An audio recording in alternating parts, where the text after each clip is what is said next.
friends, welcome back to Ramas Arusuvai kitchen. நம்ம இன்னைக்கு இந்த வீடியோல குழந்தைகளுக்கான சிக்கன் ரைஸ் எப்படி செய்யலாம்னு தான் பார்க்க போறோம். என்னோட சேனலை பார்த்தீங்கன்னா நிறைய baby food recipes, baby care வீடியோஸ்லாம் இருக்கு. அதோட லிங்க்ஸ் எல்லாம் டிஸ்கிரிப்ஷன்ல இருக்கும், நீங்க போய் பார்த்துக்கோங்க.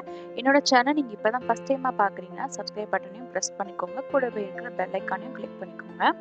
நம்ம இந்த சிக்கன் ரைஸ் செய்யறதுக்கு நம்ம ஸ்டவ் பற்ற வச்சு ஒரு குக்கர் வச்சுக்கலாம். இந்த சிக்கன் பார்த்தீங்கன்னா உங்கள் குழந்தைங்களுக்கு ஒரு ஒரு நல்ல ப்ரோட்டீன் ரிச்சான ஒரு ரெசிபின்னே சொல்லலாம். இதுக்கு நான் ஒரு அரை டீஸ்பூன் அளவுக்கு நெய் சேர்த்துக்கிறேன். நீங்கள் நார்மலாக இருக்கிற கடலெண்ணெயில் கூட நீங்கள் செய்யலாம்.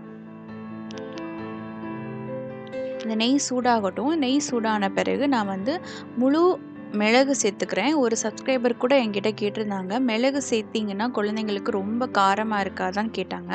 நான் முழு மிளகு தான் சேர்த்துருக்கேன். இது அவ்வளோவா காரமும் கொடுக்காது. நீங்கள் ரெட் சில்லியோ க்ரீன் சில்லி சேர்க்குறதுக்கு பதிலாக இந்த பெப்பர் சேர்க்குறது ரொம்பவே குழந்தைங்களோட உடம்புக்கு ரொம்ப நல்லது. நல்ல டைஜஷன் ஆகும். அவங்களுக்கு காஃப் கோல்டு ஏதாவது இருந்ததுன்னா அதுவும் சீக்கிரம் சரியாகும். இதில் ஒரு 2 சின்ன வெங்காயத்தை நறுக்கி சேர்த்துக்கிறேன். இதெல்லாம் நல்லா வதங்கட்டும். இதில் கொஞ்சோண்டு ஒரு கருவேப்பிலை சேர்த்துக்கிறேன் ஒரு ஃப்ளேவருக்காக.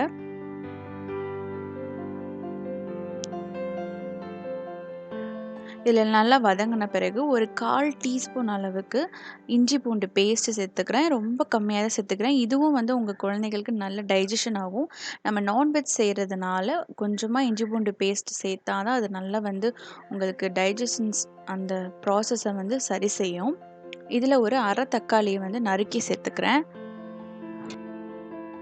இதில் பார்த்தீங்கன்னா கொஞ்சோண்டு உப்பு சேர்த்துக்கலாம். அதே மாதிரி ஒரு பிஞ்ச் அளவுக்கு மஞ்சள் தூள் சேர்த்துக்கலாம்.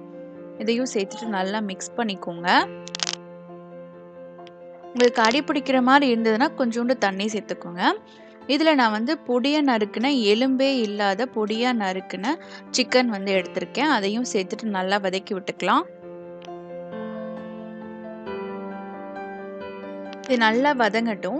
உங்களுக்கு சூப் டைப்பில் கொடுக்கணுன்னா இதே மாதிரி வதக்கிட்டு நீங்கள் தண்ணி ஊற்றி நல்லா கொதிக்க வச்சு நல்லா சிக்கன் நல்லா சாஃப்டாக வேகிற அளவுக்கு நல்லா சிக்கனை செஞ்சுட்டு அப்படியே நீங்கள் சூப்பாக கொடுக்கலாம். இதில் பார்த்தீங்கன்னா நான் கொஞ்சோண்டு மிளகுத்தூள் சேர்த்துருக்கேன். உங்களுக்கு வேணும்னா சேர்த்துக்கலாம். ஆனால் காரம் கொஞ்சமாவது இருக்கணும். அப்போனா தான் உங்களுக்கு பழக்கப்படும் காரம். ஏன்னா 1 வயசுக்கு மேலே நீங்கள் கொஞ்சமாவது காரம் கொடுக்க ஆரம்பிக்கணும். நான் ஊற வச்ச ரைஸ் ஒரு 2 டேபிள் ஸ்பூன் அளவுக்கு சேர்த்துருக்கேன். இதில் உங்களுக்கு தேவையான அளவுக்கு தண்ணி சேர்த்து நல்லா பாயில் பண்ணி எடுத்துக்கோங்க. நீங்கள் 8+ மந்த் இருக்கிற குழந்தைங்களுக்கு கொடுக்குறீங்கன்னா இந்த ரைஸ் நல்லா மசியணும். நல்லா விசில் விட்டு வேக வச்சுட்டு நல்லா மத்து வச்சு மிக்ஸ் பண்ணிக்கோங்க. நான் கொஞ்சமாக அவ்வளோ மிக்ஸ் பண்ண மாட்டேன். ஏன்னா என்னோட குழந்தைக்கு 1-1.5 வயசு கிட்ட ஆக போகுது. அதனால் அவ்வளோ மசிக்க மாட்டேன். ஓரளவு கொஞ்சமாக அந்த பருக்கன்னு சொல்ல முடியாது, ரொம்ப ஓவராக மசிய அப்படின்னு சொல்ல முடியாது, ஒரு மீடியமாக இருக்கிற அளவுக்கு கொடுப்பேன். ஏன்னா நீங்கள் வயசு ஆக ஆக ரொம்ப மசிச்சு தர்றதை நீங்கள் நிறுத்திக்கணும். இல்லைன்னா அவங்களுக்கு மென்று சாப்பிட்ற அந்த இது தெரியாது. சிக்கன் ரைஸ் ரெடி ஆயிடுச்சு. இந்த வீடியோ உங்களுக்கு ரொம்பவே பிடிச்சிருக்கும் நம்புறேன். இந்த வீடியோ பிடிச்சிருந்துச்சு என்னோட சேனல் மறக்காம சப்ஸ்கிரைப் பண்ணிக்கோங்க.